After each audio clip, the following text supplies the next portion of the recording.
No coração da planície dourada do Baixo Alentejo, na herdade da Abóbeda, ergue-se há várias décadas um espaço único dedicado à investigação e inovação agropecuária, o Centro de Experimentação do Baixo Alentejo. Sob a tutela do Estado, a herdade tem como missão impulsionar a agricultura mediterrânica, desde os animais das raças autóctones a culturas como a oliveira ou o sobreiro. O centro tem tido um papel vital na conservação das raças autóctones. Por um lado, ao ser a casa de diferentes espécies, e por outro, graças ao Centro de Reprodução Animal. Carlos Betancourt, diretor do centro, guia-nos nesta viagem pela herdade da abóbada e começa por nos apresentar as diferentes espécies de animais que aqui habitam. Muitos dos livros genealógicos das raças do Sul tiveram um início aqui. Na década de 70, grande parte dos efetivos autóctones estavam, como se chama, um pouco abastardados, com a introdução de raças exóticas, havia muitos cruzamentos e as raças estiveram muito em risco de se extinguir. Portanto, um dos efetivos fundadores do livro genealógico da raça bovina de Lenga, na componente de Rosilho. Temos também, a nível de pequenos ruminantes, 3 raças de ovinos, núcleos de conservação de aproximadamente 350 animais de raça ovina, merina preta, merina branca e campaniça, uma raça que esteve praticamente extinta. Temos também pequenos ruminantes, a raça caprina serpentina e a raça bovina garvonesa, que teve também a sua gênese na região de Garvão, na zona de Santana da Serra, através de um criador, o Dr. Tito Semedo, e em 2000 veio para aqui um núcleo de garvonesas. Para além destas raças, temos também a raça suína alentejana, em sistema tradicional, camping, para comparações em camping e acabamento em montanheira, nesta área de montado que estamos a ver.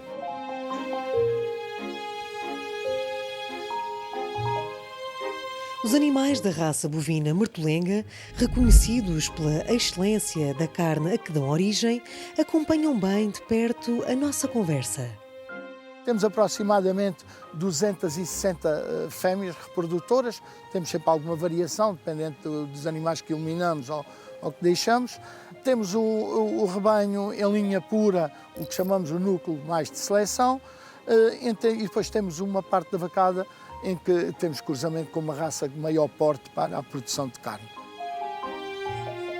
No final dos anos 70, a herdade teve um contributo decisivo na recuperação da raça suína alentejana, não só em Portugal, como também no país vizinho.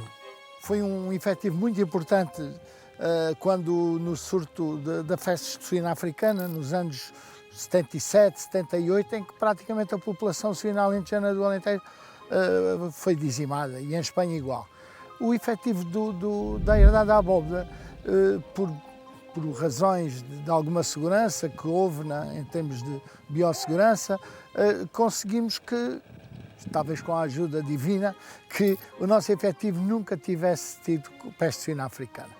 E daí ter tido um impacto enorme na população desta raça quando houve os repovoamentos. Portanto, houve uma fase nos anos 90, no início do ano 2000, em que a relação genética da maior parte da população de suína alentejana tinha relações com a herdade da abóbeda. Não só em Portugal, como também em Espanha.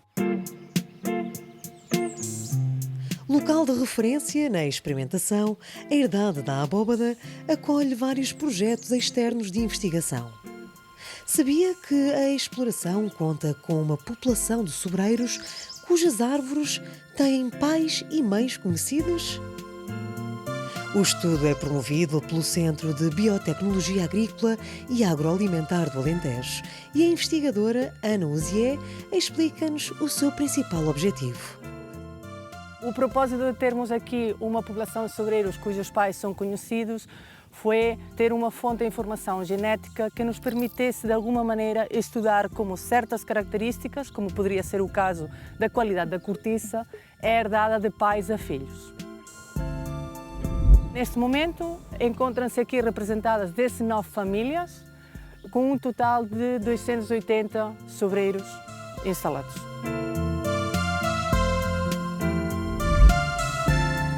O sobreiro é um dos símbolos do Alentejo, mas para que estes sobreiros tivessem pai e mãe, foi necessário desenvolver um trabalho muito complexo. E esse processo foi muito cuidadoso. As flores-mãe tiveram que ser protegidas com uns sacos de um papel que permitia a passagem de ar, mas não permitia a passagem de moléculas de pólen de outras árvores que estavam localizadas por perto, para evitar polinizações não desejadas. Esse processo foi um bocado extenso em termos temporais, porque essas árvores-mães foram monitorizadas praticamente cada 2, 3 dias para verificar que a flor estava pronta para ser polinizada. Uma vez se identificou que as flores daquelas árvores estavam prontas para serem polinizadas, o pólen extraído foi colocado individualmente em cada uma das flores com um pinzelzinho muito pequenino, muito cuidadoso, para evitar perder o pólen e para ter certeza do que o pólen fecundava mesmo a flor.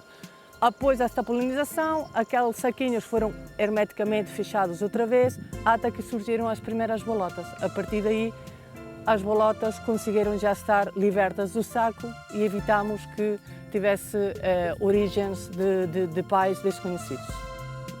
O sobreiro é uma espécie de crescimento longo que só começa a dar cortiça, em média, aos 25 anos e, por essa razão, este estudo vai prolongar-se durante décadas, criando uma base de dados viva que sirva de suporte a novas investigações e contribua assim para o futuro do sobreiro.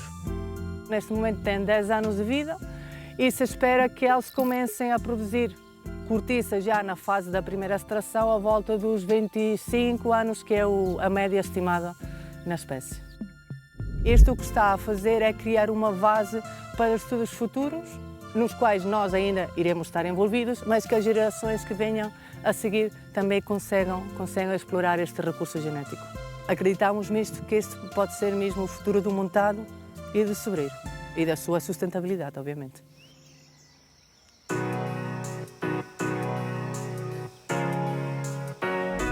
A herdade da abóbada é hoje o único sítio onde os ovinos da raça merina são ordenhados, já que, devido à baixa produção de leite, os criadores optaram por outras raças.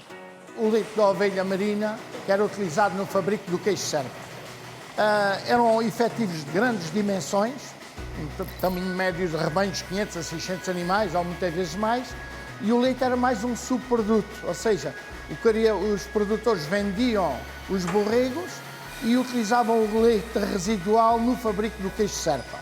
Portanto, pequenas produções requerindo muita mão de obra, grandes efetivos. Isto levou a que o queijo serpa deixasse de ser fabricado gradualmente com base no leite da ovelha merina, uma vez que requeria grandes custos, muita mão de obra e pequenas produções. Portanto, a denominação de origem do queijo serpa não exigiu a raça ser uma raça autóctone na produção de queijo serpa e daí terem entrado raças mais produtivas como produtoras de leite para o fabrico do queijo serpa. Se compararmos uma raça como a merina, que pode dar 400, 500 mililitros de leite por dia, com uma raça como a Lacona ou a Azaf, que chegam a dar 4 litros por dia, não consigo convencer nenhum produtor em produzir queijo serpa com a ovelha merina. Agora, que é um produto diferenciado, o teor de gordura e de proteína desta raça é muito superior ao de outra raça. Seguimos até ao Centro de Reprodução Animal, que fica também instalado na exploração e onde se faz a recolha, o processamento e a criopreservação do material genético das várias espécies de pequenos ruminantes. Além disso, o Centro desenvolve em estreita ligação com as associações de criadores programas de melhoramento genético, procurando gerar animais mais produtivos e saudáveis. Hoje é dia da recolha de sêmen de carneiros melhoradores da raça merina, que posteriormente vai ser utilizado no processo de inseminação artificial. Temos neste momento também aqui um núcleo de carneiros da raça merina preta e raça merina branca. A raça merina preta já cumpriu com o objetivo pelo menos momentaneamente, de congelar sêmen para o banco. Neste momento começámos a recolher embriões da raça merina preta e da raça merina branca, em conjunto com a associação, com a Ancorm, com a Universidade de Évora, e neste momento os machos que aqui estão são considerados machos melhoradores. Portanto, a associação Ancorm identifica os machos que são considerados geneticamente superiores e que terão um impacto positivo no melhoramento genético dos efetivos, e a associação informa, sincroniza, por exemplo, um grupo de ovelhas e informa-nos que precisa amanhã de um X número de doses de sêmen. Estes machos vão à sala da recolha, o sêmen é recolhido, é avaliado, é processado e são preparadas doses individuais de sêmen que vão ser destinados aos efetivos dos criadores. Após a recolha do sêmen, seguimos para o laboratório, onde são feitas várias avaliações. Tudo começa com uma observação a olho nu de alguns parâmetros, seguindo-se depois uma avaliação ao microscópio. Uma das etapas mais importantes é a determinação da concentração de espermatozoides. A primeira avaliação é uma avaliação macroscópica, avaliamos o volume, a cor, se tivesse cheiro, a consistência. Portanto, o sêmen do carneiro é um sêmen bastante concentrado e aparece com um aspecto de marfim, leite de marfim, portanto reflete uma boa concentração, e a partir daí vamos começar a avaliação microscópica do sêmen. Ou seja, a concentração será o número de espermatozoides por mililitro de sêmen, vai ser determinada num fotómetro que, através de um feixe, vai-nos dar uma estimativa da concentração. Portanto, este ejaculado é um ejaculado de boa qualidade, deu-me uma quantidade de 4,5 mil milhões de espermatozoides por mililitro. Regressamos ao campo, onde hoje a Associação Nacional de Criadores de Ovinos da Raça Merina, Ancorm, está a levar a cabo um protocolo de inseminação artificial num grupo de fêmeas. Eu vim no dia 25 escolher um grupo de fêmeas, de 100 fêmeas, de raça merina branca e raça merina preta. São fêmeas que foram selecionadas para este programa de inseminação artificial, que é uma ação do plano de melhoramento da raça, destas duas raças. Estas fêmeas foram selecionadas quer pelo valor genético que têm, de peso aos 70 dias. Elas em si já são melhoradoras, já aportam um valor genético alto. Também são fêmeas que estão compreendidas numa idade que tem que ser entre os 2 e os 6 anos, que é a idade de máxima produção. Garantimos também que estes animais já tiveram uma parição no ano anterior, portanto, asseguramos aqui um conjunto de condições que estas fêmeas têm para participar neste protocolo de inseminação artificial, nesta ação. Estamos a executar o protocolo, um protocolo de sincronização de cios, porque estas fêmeas umas estão em enestro, outras em estro, portanto, em várias fases do ciclo reprodutivo. O que eu aqui estou a fazer é uma indução hormonal para colocá-las todas e prepará-las hormonalmente para que façam um pico de ovulação no dia que eu quero, à hora que eu quero, e depois nesse dia inseminar com sêmen de machos melhoradores que também estão aqui no centro de reprodução da abóbada. Face à reprodução natural, a técnica de inseminação artificial permite ganhos genéticos dos rebanhos a curto prazo, já que tanto as fêmeas como os machos foram selecionados pelas suas características melhoradoras. Se eu todos os anos trabalhar neste rebanho com inseminação artificial, utilizando sempre machos melhoradores, o meu progresso genético vai ser feito em menor tempo. Portanto, eu posso lhe dar um exemplo. Nós temos rebanhos que, fazendo inseminação artificial sistematicamente, anualmente, eu em 4 anos coloco o rebanho num patamar genético que eu colocando só, fazendo cobrição direta com os machos do próprio rebanho, iria atingir, mas num tempo mais longo, mais prolongado. Portanto, eu aqui consigo diminuir o meu intervalo de tempo relativamente à melhoria genética.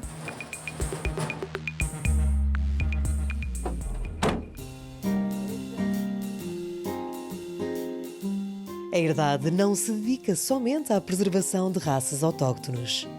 A oliveira, uma das culturas mais emblemáticas do Alentejo, merece também especial atenção. A exploração tem uma espécie de banco a céu aberto, onde estão plantadas muitas das variedades tradicionais de oliveiras de Portugal. Este olival foi um olival que é antigamente de origem galega e que foi enxertado por várias variedades nacionais e estrangeiras. Foi o primeiro olival a ser adensado na década de 80. E, como é um olival galego todo, foi todo enxertado em várias variedades. Estão aqui todas as variedades nacionais, nomeadamente de cepa como o verdeal, o cordevil, são variedades que estão clonadas e que são garantia das variedades típicas da margem esquerda do Guadiana. E o galego também, que era uma azeitona que havia muito aqui no Alentejo, porque antigamente, em termos de culturas, como era tudo apanhado à mão, as pessoas tinham que ter variedades. Tinham, por exemplo, o galego, que era o primeiro a ser apanhado, depois vinha o cordevil e depois vinha o verdeal. Portanto, as variedades como era, tinham que funcionar em termos de maturação. Neste momento, penso que é o único sítio onde podem ser encontradas as variedades originárias da margem esquerda do Guadiana. Luís Betancourt destaca que uma das características diferenciadoras das variedades portuguesas é a durabilidade dos azeites produzidos a partir destas azeitonas tradicionais. Aqui está a verdadeira origem do azeite português e que eram azeites relativamente como o ciclo do apanho abrangia de novembro, dezembro, janeiro e fevereiro, eram azeites que a azeitona era apanhada com uma certa maturação, que eram azeites com uma estabilidade que permitia que os azeites durassem muito mais anos. Hoje em dia, certos azeites, os chamados azeites verdes que têm, a tendência de aguentar é um ano e pico, não tem a ver com o que era antigamente.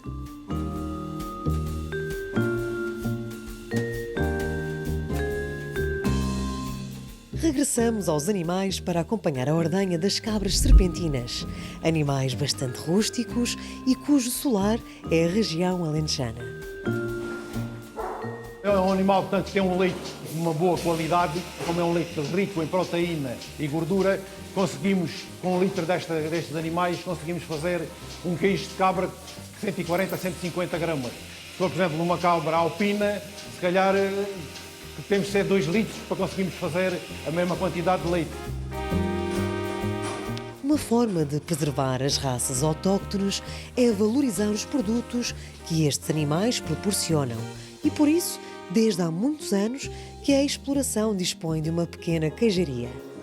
Além do fabrico artesanal do queijo, a queijaria tem vindo a ensinar esta arte a muitos produtores de queijo da região. Estas câmaras que existem na abóbora foram as primeiras câmaras a ser montadas no país.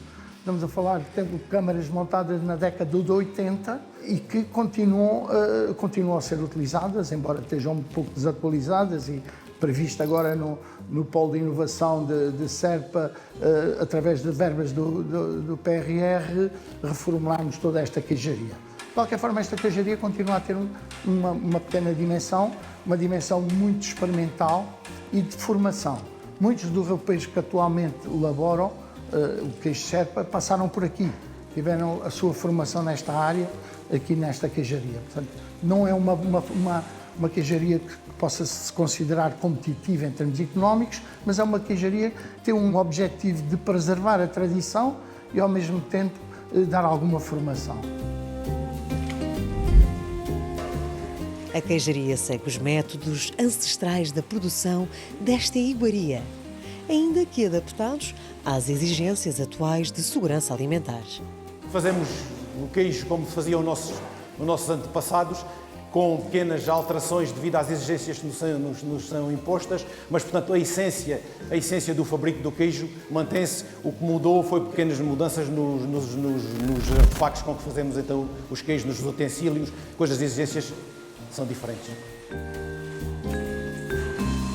Neste momento, portanto, está a acontecer o fabrico de queijo da ovelha no nosso lado direito e no nosso lado esquerdo temos então o fabrico do queijo de cabra. O leite de elevado teor de gordura e proteína fornece ao queijo características diferenciadoras. Este queijo tem umas características próprias, basta que é o único queijo, se calhar no mundo, que é feito com leite de ovelha merina. Mais ninguém no mundo faz leite só de ovelha merina, né? E este queijo, portanto, como eu digo, é um leite rico, tem umas qualidades tanto a nível de proteína e de gordura, que depois nos dá um queijo com uma textura e um paladar diferenciado dos outros.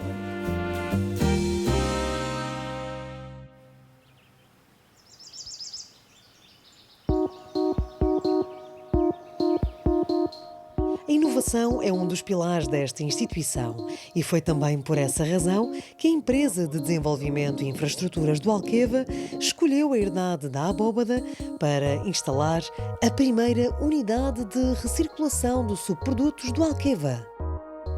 Na prática, esta unidade transforma resíduos agropecuários num fertilizante natural, um produto que apresenta grandes benefícios. Um agricultor que queima a sua rama liberta esse valor e nunca mais o recebe.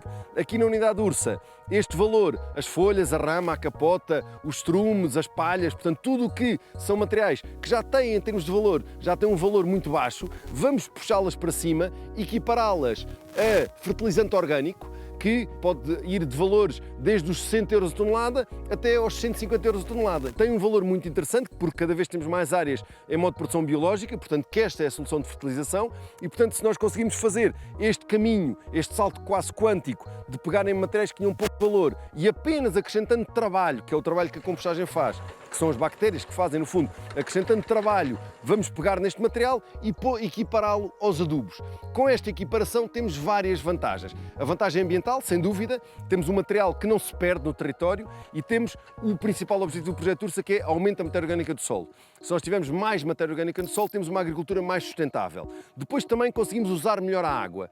Este material, como se pode ver, é um material que absorve água, é como se fosse uma esponja. E, portanto, na agricultura tem o grande valor de, como a água custa dinheiro, não é? Retê-la durante mais tempo na raiz. E, portanto, temos daí uma vantagem económica direta para o agricultor. Como ele também tem componente nutritiva, também vai ter que usar menos adubos de síntese. E, portanto, usando menos adubos de síntese também, na sua origem, são menos produzidos e, portanto, vamos ter também menos produção de gases de efeito de estufa. Portanto, há aqui um conjunto de vantagens que faz com que esta técnica seja um grande valor ambiental, agronómico e económico. A unidade recebe diferentes materiais que são depois misturados com o recurso a uma máquina, um revolvedor, e que é essencial para estabilizar o composto.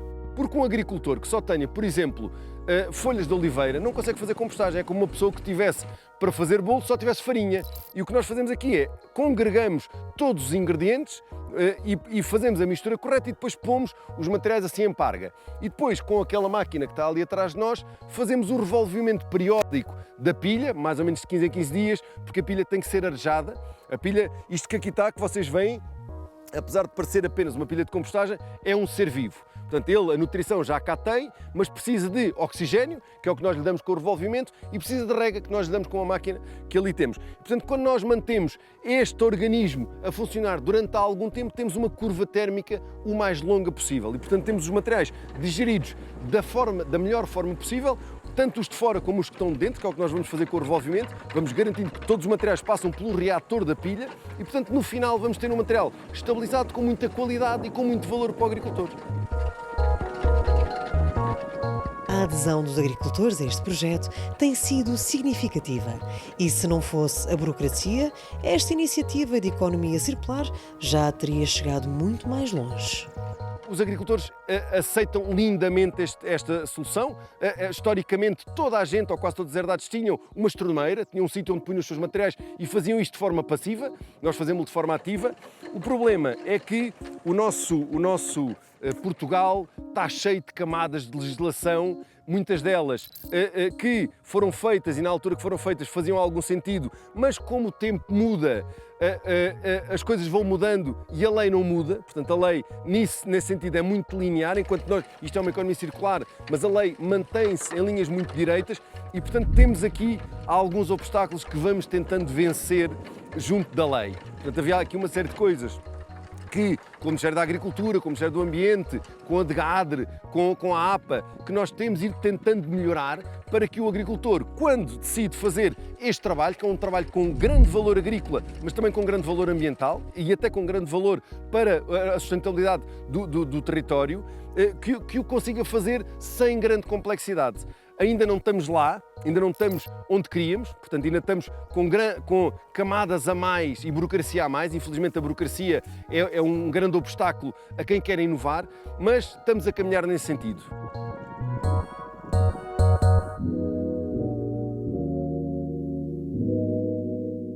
Voltamos para perto dos animais. Há alguns anos, a raça bovina garvonesa, uma raça autóctone, esteve em vias de extinção. Mas graças ao trabalho da Herdade da Abóbada, que acolheu um pequeno núcleo de animais da raça, foi possível lentamente ir aumentando o efetivo. No final de 90, no início dos anos 2000, havia um criador, que o Dr. Tito Semedo sempre foi um defensor da raça bovina garvonesa, uma raça que estava praticamente em extinção, e havia 14 animais dispersos no Parque Natural da Costa Vicentina. Nessa altura foi feito um acordo entre a Direção Regional de Agricultura e Pescas do Alentejo e a Associação do Campo Branco para receber esses animais que estavam nesse parque. Portanto, nessa altura recebemos 14 animais, 14 fêmeas e um touro, e que deram origem a este núcleo. Atualmente, praticamente até o final do ano, se calhar todos os machos que existem desta raça vão ter doses de sêmen criopreservado em azoto líquido, que integraram o Banco Português de Germoplasma Animal. Agora, iniciamos também a segunda fase deste programa de conservação ex situ, que passa por quê? Já temos um banco, podemos chamar um banco de sêmen, e iniciámos este ano, vamos iniciar agora, já estamos a iniciar os tratamentos hormonais das vacas dadoras, eleger uma série de vacas dadoras como dadoras de embriões para o Banco Português de Germoplasma.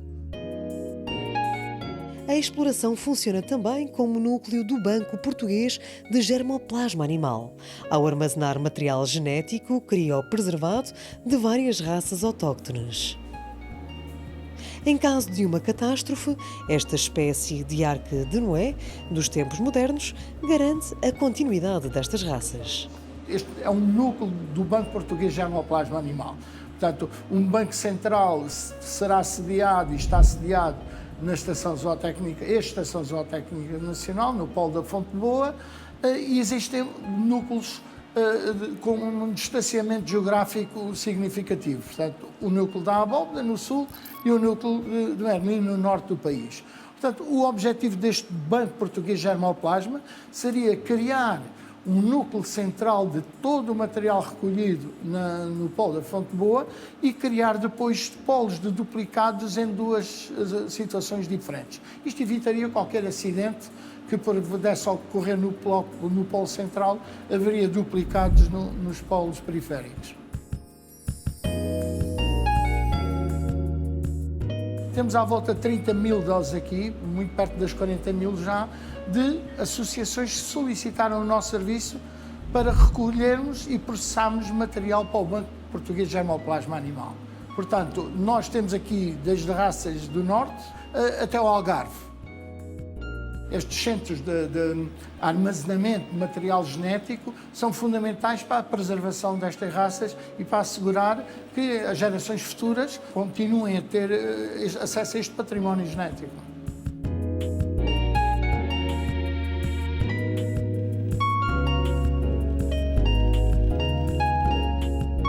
A Herdade da Abóbada prova que o trabalho de investigação é o caminho para uma agropecuária mais próspera e sustentável, sem nunca perder de vista o património e as tradições do passado.